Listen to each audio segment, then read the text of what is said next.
I have recently obtained quite the obsession for psychological horror games that are presented through a visual novel experience. I just love how unique these games are and how they present their scares to really mess with you mentally instead of just spamming jump scares. Possibly the most popular example of this style at its best is Doki Doki Literature Club, where everything seems normal at first, but then soon descends into pure terror. I have a video on that game, go and check it out. On my search for more games of this style, I went through Steam one fateful day and they just so happened to be running a sale on a load of visual novel games. This is when I stumbled across possibly the most obscure and unique games I have ever had the chance to experience. This game being Milk Inside a Bag of Milk Inside a Bag of Milk, which because of the sale I was able to pick up for only 20p. I also purchased the sequel, Milk Outside a Bag of Milk Outside a Bag of Milk, so this video is going to be covering both of these games, very generally speaking of the moments that particularly stood out to me, as I believe I may have stumbled across the most abstract and underrated games in this genre. From now on, to save time and to make my life easier, I will be referring to these games as Milk 1 and 2. So we start off with Milk 1. This is a super short experience that took me 20 minutes to beat and also left me utterly confused out of my mind what I had just played, but it's for that reason that I love it so much. The visual style of Milk 1 is very retro, showcasing your environment with an 8-bit style within a small box. We play as an unnamed protagonist and are simply given the task to go to the store and buy some milk, which seems like a simple task, but it is very clear early on that our protagonist struggles with some extreme mental health issues and psychosis, causing them to see people and the environment around them in a very strange way. People appear as strange monsters that speak gibberish, and at some point she even sees a car as a bear. In fact, at the very start of the game, you are asked to input a name, and the protagonist acknowledges you and talks to you throughout the playtime of the game, although it is very clear that she is just talking to herself, and we play the part of her inner thoughts responding back. From what I am aware, there are two endings to this game, the bad ending and the actual ending. The bad ending happens if you choose too many of the bad dialogue options and causes you to get this screen where the protagonist says that you aren't helpful to her and that she'll have to try something else next time, to which you are taken back to the start of the game. Before talking about the real ending, I want to quickly mention the sound design for this game because it's so good. The music makes everything feel so unsettling and really adds to this whole game just messing with your head throughout the playtime. Nicely done. Getting the real ending leads you to a moment where the protagonist is talking to you directly, not as her inner thoughts, but as you directly playing the game. She talks about her mental health and how she is fully aware that she is going crazy, whilst the medications get less and less effective at helping. She tells you that she would rather not name her diagnoses, and that it must be stupid seeing her delusional thoughts and conversations, seeing what the world looks like through her eyes. We even get some insight into some backstory as she mentions that after a certain incident, all she sees is red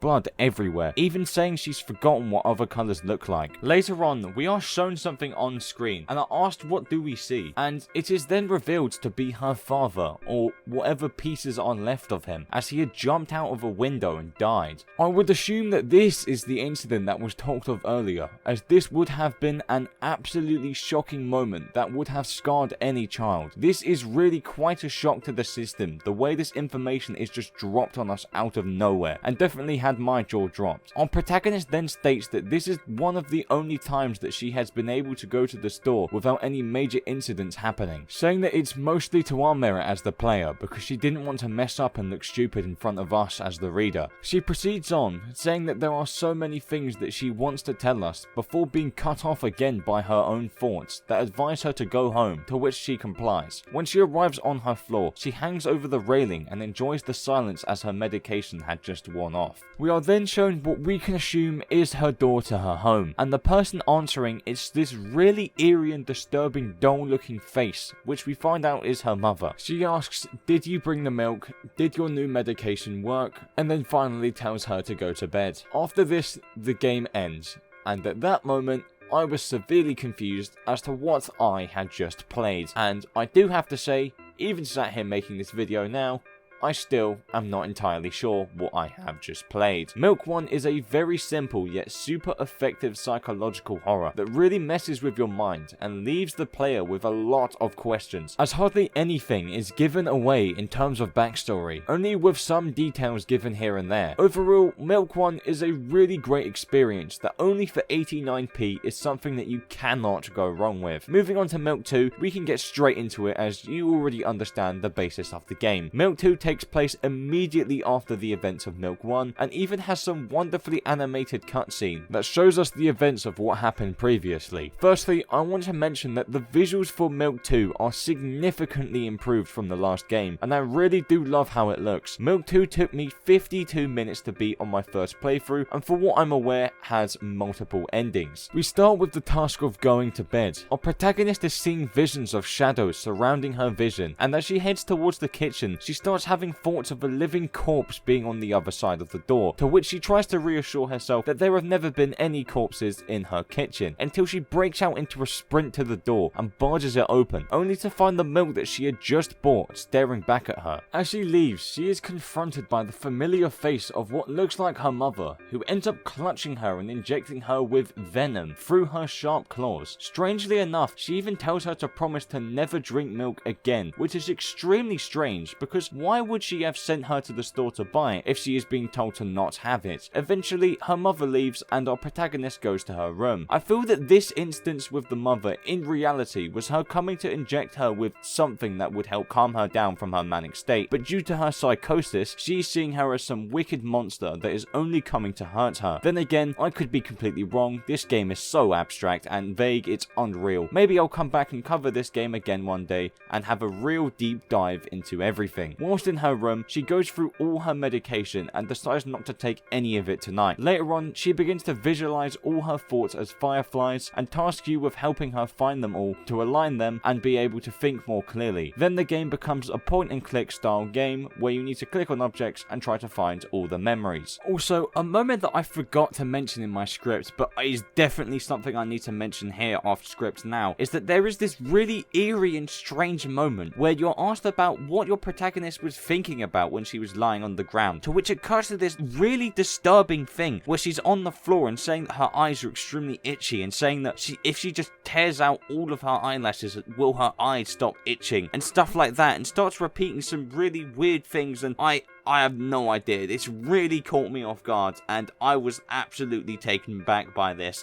Yeah, I just thought I'd mention it here because I forgot to write it down in my script, but yeah, so at least I've mentioned it now. The most noteworthy interaction for me is with her school bag, where we get insight into a bit of her school life and how she did enjoy going, until one day her dad picked her up early and then they all ate dinner together. What makes this interesting to me is that you have the option to ask her to tell the story again, and every time you do so, the story changes, revealing the truth of what really happened, until we are told that she was dragged out of school where she was clawing and biting and shoved into the car, told that she needed to grow up and he didn't speak to her at all on the way back. Mum wasn't home and her dad bought milk on the way home. Again, she hates milk. This gives us quite some big hints into her family life, as it could be said that she may have been somewhat abused by her father in some way, and the milk is what ties her back to those times, causing the mental state that she is currently in. But I am currently unsure how this would lead to him jumping out the window to his death. I am purely speculating whilst writing this script. After finding all the memories, she goes back to sleep and has a dream about meeting a kid named Treska. He wants to go to the store and buy milk. Very similar events take place to what happened in the first game, except it is Treska who is in the position that our protagonist was in during that time. She manages to complete this task whilst even standing up for Treska, even though she is very annoyed with him after he disturbed everyone at the store. They walk back in silence. Treska asks if she likes ice cream, and then she bluntly says no. Treska then walks towards the high street and looks back at our protagonist and states, "It seems that you aren't helping me at all." Very similar to what is said in the bad ending of Milk 1. The game then immediately cuts to another animated cutscene of our protagonist waking up and crying. Then she looks up at some strange black moon, and then the game ends. So once again, another very sudden ending that leaves a lot of confusion. I still have no idea what this ending could even be symbolizing in any way, but I feel a game like this is supposed to end this way. It leaves questions up in the air for people to try and piece the story together. Milk 2 is a really good game that was very well made and put together by everyone who made it. It definitely messes with your brain a lot, and that's exactly what a game like this should do. No cheap jump scares, just pure mental games. These games are so great and deserve so much more attention than they have received. So if this video at all interested you in this game and wanting to get it for yourself,